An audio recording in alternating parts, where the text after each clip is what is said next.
The title of this talk is It's Time to Embrace Erlang.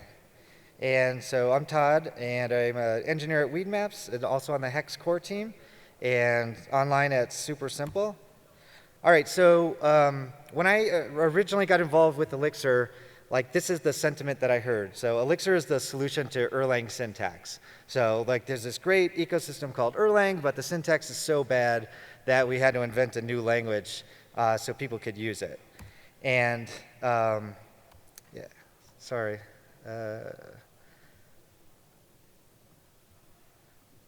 So I think one problem with this is it basically assumes that Erlang is bad, and it also, as a community, then what we're attracting is Erlang people that are unhappy, which is a very small group already.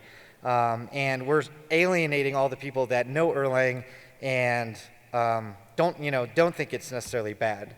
So one of the reasons people give for not liking Erlang is the documentation.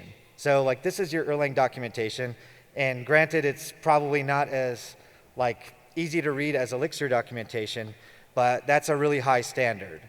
For example, this is the Ruby documentation, and I would argue, is this really that much worse than that? And honestly, I don't think so. So one area I started to look at in the Erlang world was HTTP requests. So this probably looks familiar to most of us. You are making an HTTP request. You're using the HTTP poison library, and this is what the function signature looks like. But this is what it looks like if you were just going to use Erlang. So instead of poison, you're hitting Hackney.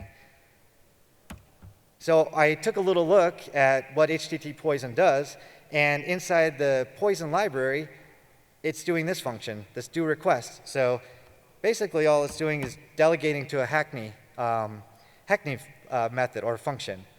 So, and what about crypto? So crypto is an example of one piece of functionality that's always existed in Erlang that hasn't been ported over to Elixir.